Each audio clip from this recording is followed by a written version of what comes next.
Hi welcome to our Karunadu Adda YouTube channel.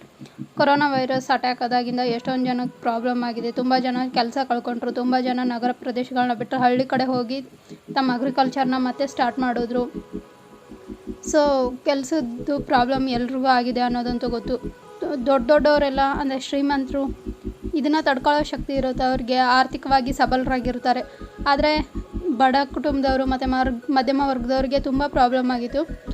ಅದಕ್ಕೋಸ್ಕರ ಸರ್ಕಾರ ತುಂಬ ಬಡ ಕುಟುಂಬದ ವ್ಯಾಪಾರಿಗಳಿಗೆ ಹೆಲ್ಪ್ ಆಗಲಿ ಅಂತ ಒಂದು ಯೋಜನೆ ಜಾರಿಗೆ ತಂದಿದೆ.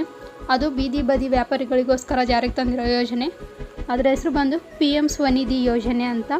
ಈ ಯೋಜನೆ ಸೆಂಟ್ರಲ್ ಗೌರ್ಮೆಂಟದ್ದಾಗಿದ್ದು ಇದನ್ನು ಮಾರ್ಚ್ 2022ರಿಂದ ಜಾರಿಗೆ ತಂದಿದ್ದಾರೆ. ಏನಪ್ಪ ಇದ್ರದ್ದು ಏಮ್ ಅಂತ ಅಂದರೆ, ಬೀದಿ ಬದಿ ವ್ಯಾಪಾರಿಗಳಿಗೆ ಒಂದು ಬಂಡವಾಳ, ಇವಾಗ ಅವರು ಕೆಲಸ ಇರಲ್ವಲ್ಲ, ಅವ್ರ ಹತ್ರ ಆಲ್ರೆಡಿ ವ್ಯಾಪಾರದಿಂದ ತುಂಬ ನಷ್ಟ ಆಗಿ ಲಾಸ್ ಆಗಿರ್ತಾರೆ. ಸೊ ಅವ್ರಿಗೆ ಬಂಡವಾಳ ಹಾಕೋಕ್ಕೆ ದುಡ್ಡಿರಲ್ಲ. ಅದಕ್ಕೋಸ್ಕರ 10,000 ರೂಪಾಯಿ ಸಾಲನ ಕೊಡ್ತಾರೆ. ಅದರಿಂದ ನೀವು ಸಣ್ಣ ಪ್ರಮಾಣದ ಒಂದು ಬೀದಿ ಬದಿ ವ್ಯಾಪಾರನ ಸ್ಟಾರ್ಟ್ ಮಾಡಬಹುದು. ಅದಕ್ಕೋಸ್ಕರ ಸ್ವನಿಧಿ ಯೋಜನೆ ಅಡಿಯಲ್ಲಿ ನಿಮಗೆ 10,000 ರೂಪಾಯಿ ಸಾಲನ ಕೊಡ್ತಾರೆ. ಇದು 7% ಬಡ್ಡಿನೂ ಇರುತ್ತೆ ಮತ್ತು ಸಬ್ಸಿಡಿ ಕೂಡ ಇರುತ್ತೆ ಈ ಸಾಲಕ್ಕೆ. ಮತ್ತು ನೀವು ಇದನ್ನು ಕರೆಕ್ಟಾಗಿ ವಾಪಸ್ ಕೊಟ್ಟಿರ್ತಕ್ಕಂಥ ಟರ್ಮಲ್ಲಿ ಅಂದರೆ ಪೀರಿಯಡಲ್ಲಿ ನೀವು ಕಟ್ಟಿದ್ರೆ ಬ್ಯಾಂಕಿಗೆ ನಿಮಗೆ ಅದರದ್ದು ಸಬ್ಸಿಡಿ ಕೂಡ ಸಿಗುತ್ತೆ. ಮತ್ತು ನೆಕ್ಸ್ಟ್ ಸೆಕೆಂಡ್ ಟರ್ಮ್ದು ಸಾಲ ಕೊಡ್ತಾರಲ್ಲ, ಅದು ಇನ್ನೂ ಜಾಸ್ತಿ ಕೊಡ್ತಾರೆ. ಅಂದರೆ ಇದು ಒಂಥರ ಕ್ರೆಡಿಟ್ ರೇಟಿಂಗ್ಸ್ ಇದ್ದಂಗೆ. ನೀವು ಕರೆಕ್ಟಾಗಿ ಸಾಲನ ಕಟ್ಟಿದ್ರೆ ನಿಮ್ಮದು ಕ್ರೆಡಿಟ್ ರೇಟಿಂಗ್ ಚೆನ್ನಾಗಿರುತ್ತಲ್ಲ, ಆ ಥರ ನೀವು ಈ 10,000 ರೂಪಾಯಿನ ಸರಿಯಾದ ಸಮಯಕ್ಕೆ ರಿಟರ್ನ್ ಮಾಡಿದ್ರೆ ಅವರು ಇದ್ರ ಬೇಸ್ ಮೇಲೆ ನಿಮಗೆ ಜಾಸ್ತಿ ಸಾಲನ ಕೊಡ್ತಾರೆ. ಮತ್ತು ಇದಕ್ಕೆ ಮಾಸಿಕ ಕ್ಯಾಶ್ ಬ್ಯಾಕ್ ಕೂಡ ಇರುತ್ತೆ. ನೀವು ಡಿಜಿಟಲ್ ಪೇಮೆಂಟ್ ಮಾಡಿದ್ರೆ ಒಂದು ತಿಂಗಳಿಗೆ 50 ರೂಪಾಯಿ ಈ ಥರ ಕ್ಯಾಶ್ ಬ್ಯಾಕ್ ಬರ್ತಿರುತ್ತೆ.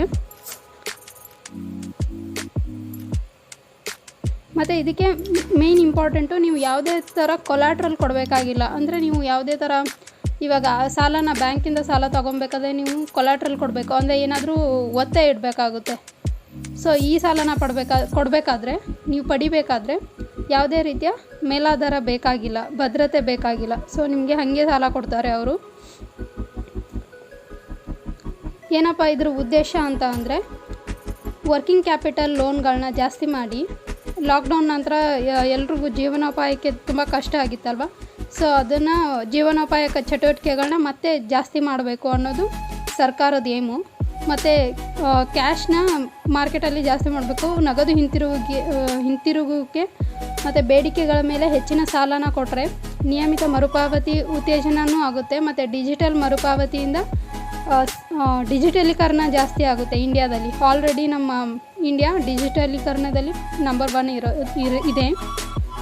ಸೊ ಇದನ್ನು ಇನ್ನೂ ಜಾಸ್ತಿ ಮಾಡೋಕ್ಕೆ ಸರ್ಕಾರ ಈ ಕ್ರಮ ಕೈಗೊಂಡಿದೆ.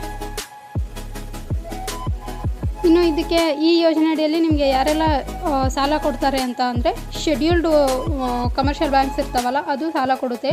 ಗ್ರಾಮೀಣ ಬ್ಯಾಂಕ್ಗಳು ಸಾಲ ಕೊಡುತ್ತೆ, ಸಹಕಾರಿ ಬ್ಯಾಂಕ್ಗಳು ಮತ್ತು ಬ್ಯಾಂಕಿಂಗ್ ಅಲ್ಲದ ಕೆಲವೊಂದು ಹಣಕಾಸು ಕಂಪ್ನಿಗಳು ಕೂಡ ಸಾಲ ಕೊಡುತ್ತೆ. ಮೈಕ್ರೋ ಫೈನಾನ್ಸ್ ಸಂಸ್ಥೆಗಳು ಕೂಡ ಸಾಲನ ಕೊಡುತ್ತೆ. ಮತ್ತು ಸ್ವಸಹಾಯ ಗುಂಪುಗಳು ಸಹ ಸಾಲನ ಈ ಯೋಜನೆ ಅಡಿಯಲ್ಲಿ ಸಾಲ ಕೊಡ್ತವೆ. ಇದನ್ನ ಮೇನ್ ಇಂಪಾರ್ಟೆಂಟು ಬೀದಿ ಬದಿ ವ್ಯಾಪಾರಿಗಳಿಗೋಸ್ಕರನೇ ಕೊಡುತ್ತೆ. ಅದು ಮುಂಚೆ ನಗರ ಪ್ರದೇಶದಲ್ಲಿ ಮಾತ್ರ ಇತ್ತು. ಇವಾಗ ಗ್ರಾಮೀಣ ಪ್ರದೇಶದ ಬೀದಿ ಬದಿ ವ್ಯಾಪಾರಿಗಳಿಗೂ ಕೂಡ ಈ ಯೋಜನೆ ಅಡಿಯಲ್ಲಿ ಸಾಲನ ಕೊಡ್ತಿದ್ದಾರೆ. ಸೊ ನೀವು ಕೂಡ ಬೀದಿ ಬದಿ ವ್ಯಾಪಾರಿಗಳಾಗಿದ್ದರೆ PM ಸ್ವನಿಧಿ ಯೋಜನೆಗೆ ಅರ್ಜಿ ಸಲ್ಲಿಸಿ 10,000 ರೂಪಾಯಿ ಸಾಲನ ಪಡ್ಕೋಬಹುದು. ಮತ್ತು ಇದು ಕೇವಲ 10,000 ರೂಪಾಯಿ ಅಂದ್ಕೋಬೇಡಿ. ಇದನ್ನು ನೀವು ಸರಿಯಾಗಿ ಕಟ್ಟಿದ್ರೆ ನೆಕ್ಸ್ಟು ನಿಮಗೆ 20,000, ಅದಾದಮೇಲೆ 50,000, ಅದಾದಮೇಲೆ 1,00,000ವರೆಗೂ ಸಾಲ ಸಿಗುತ್ತೆ. ಅದಕ್ಕಿಂತ ಜಾಸ್ತಿನೂ ಸಿಗುತ್ತೆ ನಂತರದಲ್ಲಿ. ಬಟ್ ಸ್ಟಾರ್ಟಿಂಗು 10,000 ರೂಪಾಯಿ ಮಾತ್ರ ಸಾಲ ಕೊಡೋದು.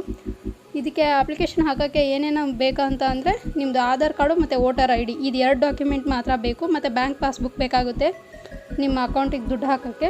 ಸೊ ಇಷ್ಟು ಮಾತ್ರ, ಬೇರೆ ಏನೂ ಡಾಕ್ಯುಮೆಂಟ್ಸ್ ಕೇಳಲ್ಲ ಅವರು. ಒಂದು ರಿಜಿಸ್ಟರ್ಡ್ ಮೊಬೈಲ್ ನಂಬರ್ ಬೇಕು, ಆಧಾರ್ ಕಾರ್ಡಿಗೆ ಲಿಂಕ್ ಆಗಿರೋದು. ಇಷ್ಟು ಕೊಟ್ಬಿಟ್ರೆ ನಿಮಗೆ ಸಾಲ ಸಿಗುತ್ತೆ. ಅದರಿಂದ ನೀವು ಆ ದುಡ್ಡನ್ನು ಬಳಸ್ಕೊಂಡು ನೀವು ಯಾವುದಾದ್ರೂ ಬೀದಿ ಬದಿ ವ್ಯಾಪಾರನ ಸ್ಟಾರ್ಟ್ ಮಾಡಬಹುದು 10,000 ರೂಪಾಯಿದಲ್ಲಿ. ಸೊ ಈ ಯೋಜನೆಯಿಂದ ಬೀದಿ ಬದಿ ವ್ಯಾಪಾರಿಗಳಿಗೆ ತುಂಬ ಅನುಕೂಲ ಆಗ್ತಿದೆ. ಈ ವಿಡಿಯೋ ನಿಮಗೆ ಹೆಲ್ಪ್ ಆಗಿದ್ದಲ್ಲಿ ಪ್ಲೀಸ್ ಈ ವಿಡಿಯೋನ ನಿಮ್ಮ ಫ್ರೆಂಡ್ಸ್ಗೆಲ್ಲ ಶೇರ್ ಮಾಡಿ ಮತ್ತು ನಮ್ಮ ಚಾನಲ್ಗೆ ಸಬ್ಸ್ಕ್ರೈಬ್ ಆಗಿ. ಲೈಕ್ ಮತ್ತು ಕಮೆಂಟ್ ಮಾಡೋದನ್ನು ಮರಿಬೇಡಿ. Thank you.